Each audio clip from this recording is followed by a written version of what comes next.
BJP के नेता बोल रहे हैं, बीजेपी के नेता बोल रहे हैं। अपना एजेंडा पीछे रखिए। हम बिहार के किसी नेता से नहीं सुने।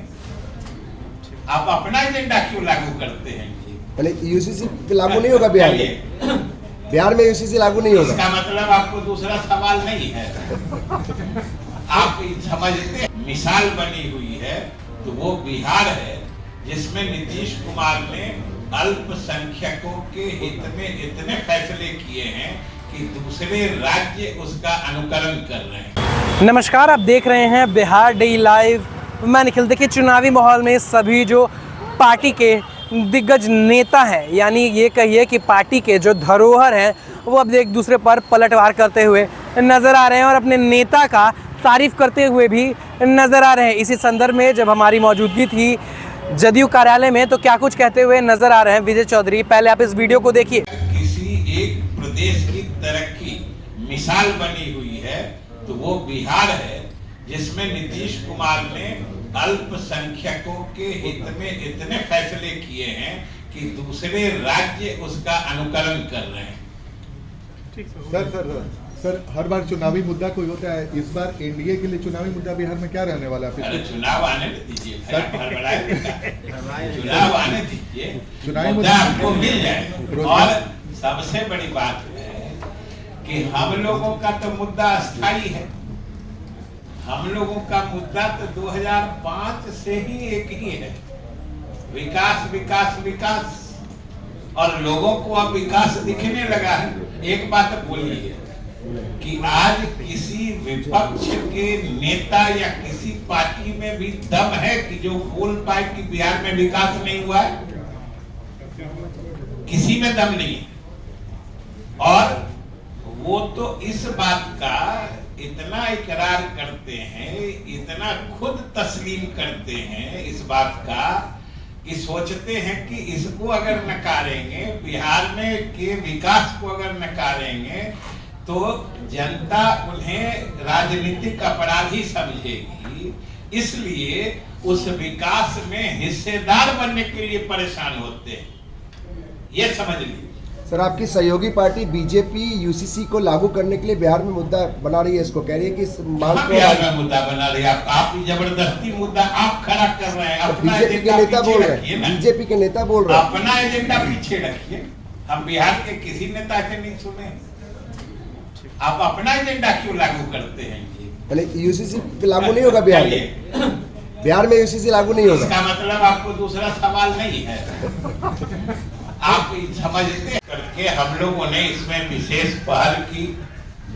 उच्चतम न्यायालय में हम लोगों ने जो अलग अलग पक्षकार थे उन लोगों के साथ बैठकर एक समेकित निदान का प्रस्ताव तैयार किया और विभाग की तरफ से, यानी बिहार सरकार की तरफ से, हम लोगों ने उच्चतम न्यायालय को एक सुझाव दिया, सुझाव के तौर पर प्रस्ताव दिया, जिसमें सभी किस्म के पक्षकारों की जो बातें थी, जो उनके दावे थे, उसका निदान उसमें समेकित रूप से कर दिया गया था।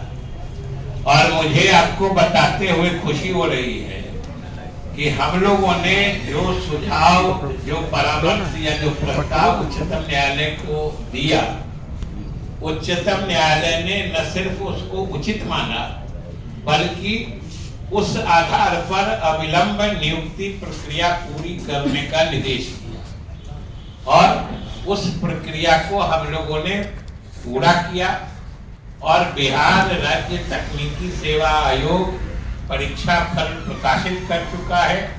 और आज 6341 कनीय अभियंता जो अलग अलग विभागों में अलग अलग संख्या में जा रहे हैं। सबसे अधिक तो जल संसाधन विभाग का है, फिर योजना एवं विकास विभाग का है, फिर कुछ लोक स्वास्थ्य अभियंत्रण का है, नगर विकास का। इस तरीके से अलग अलग विभागों को इन 6341 कनीय अभियंताओं में फिर वितरित किया जाएगा। इसलिए आज ये बिहार सरकार की बड़ी उपलब्धि है। और मुख्यमंत्री जी ने जो वादा किया है वो अभी तो अपने प्रगति यात्रा के क्रम में अलग अलग जिला में हमेशा बताते रहते हैं कि उन्होंने कहा था कि हम लोग 10 लाख सरकारी नौकरी देंगे नौजवानों। 10 लाख में से 9 लाख से अधिक 1-1.5 महीना पहले हो चुका था, और समझिए 7,000 अभी हुआ है, आज हुआ है। इस तरीके से जो बढ़ता जा रहा है, जो मुख्यमंत्री जी कहते हैं कि अब चुनाव से पहले जो हमने 10 लाख नौकरी का वादा किया था सरकारी नौकरी का, चुनाव से पहले लगभग 12 लाख नवयुवकों को हम सरकारी नौकरी देने की योजना बना चुके। तो ये सरकार की बड़ी उपलब्धि है और बिहार के बेरोजगार नौजवानों को बड़ा तोहफा है। खास तौर से समझिए कि जो पिछले परीक्षा दे के 6-7 वर्षों से हाई कोर्ट सुप्रीम कोर्ट में दौड़ बेचारे लगा रहे थे, ये बड़ी राहत भरी खबर है। इसलिए हमने सोचा कि आपके माध्यम से बिहार सरकार जो नौजवानों को सरकारी नौकरी देने का पहल कर रही है, ये बात बिहार के लोगों तक भी जानी चाहिए, क्योंकि आप लोग तो देखते रहते हैं, पता नहीं कहां से लोग नौकरी देने का दावा भी करने लगते हैं। कुछ लोग कहते हैं कि हम थे तो नौकरी दिए थे। अब सोच लीजिए कहाँ है कि नौकरी बंद हो गई। नौकरी तो सरकार में लगातार दिया जा रहा है और मुख्यमंत्री की घोषणा के हिसाब से दी जा रही है नौकरियां।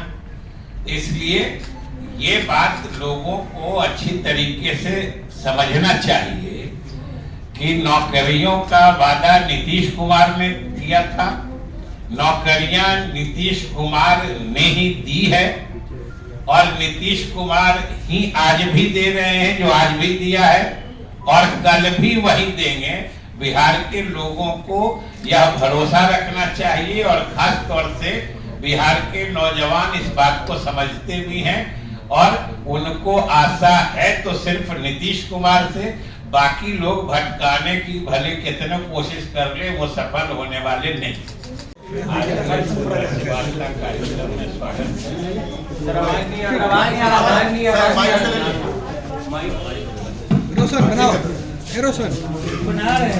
आप सब लोगों का स्वागत है।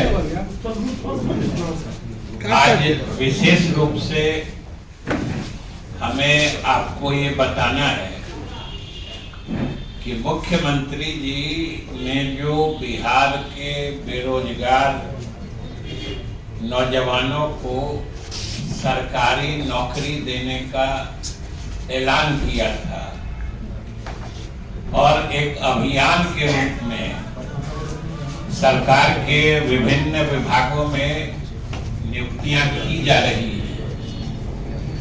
उसी क्रम में अभी ही थोड़ी देर पहले संवाद भवन में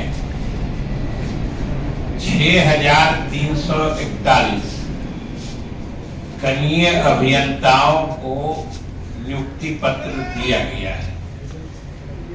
साथ ही जो श्रम संसाधन विभाग है उसमें भी लगभग 600 से ऊपर अनुदेशकों की नियुक्ति पत्र दिया गया है।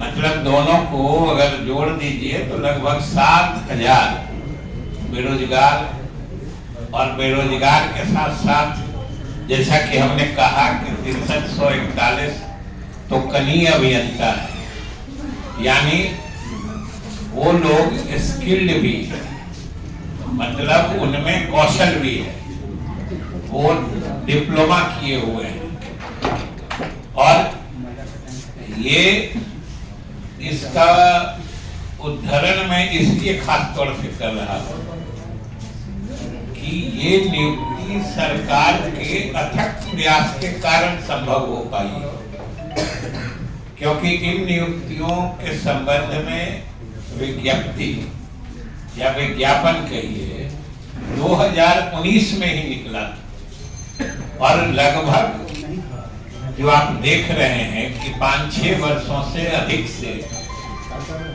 ये नियुक्तियां जो विधिक गतिरोध था उसके कारण रुकी पड़ी हुई थी।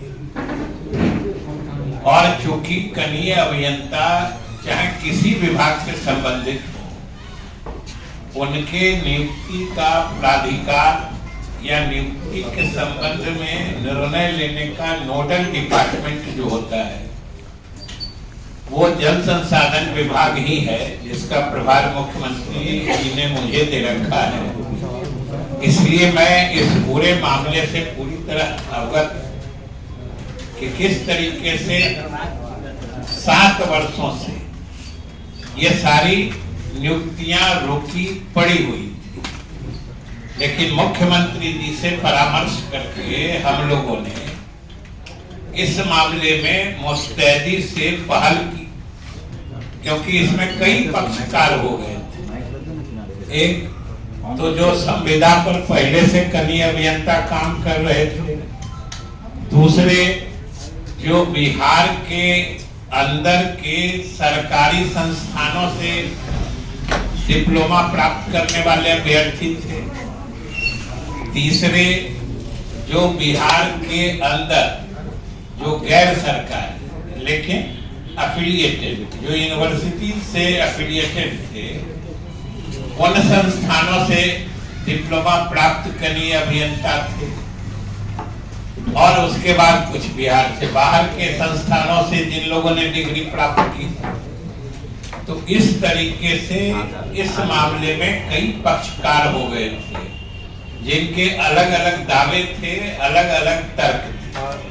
और ये मामला समझिए 2019 से लगातार पटना उच्च न्यायालय से लेके उच्चतम न्यायालय तक ये विधिक पेचीदगियों में और समझिए कि गतिरोध में उलझकर फंसा हुआ था, नियुक्ति नहीं हो पा रही। तो आपने देखा और सुना कि किस तरीके से विजय चौधरी का कहना है कि जो नीतीश कुमार हैं वो प्रगति यात्रा पर निकले हैं और प्रगति उन्होंने किया भी है, और जो बिहार की जनता है अब इसी पर देखकर वोट करने भी जा रही है। साथ ही साथ उनका ये भी कहना है कि नियुक्ति पत्र भी काफ़ी बांटे गए हैं। और साथ ही साथ हम आपको ये भी बताते चले कि नेता प्रतिपक्ष तेजस्वी यादव पर हमला करते हुए भी नजर आए हैं। राहुल गांधी आ रहे हैं और उस पर भी उनने जो है कटाक्ष करते हुए बयान दिया है। बाकी आपको ये वीडियो कैसी लगी कमेंट सेक्शन में ज़रूर साझा करें।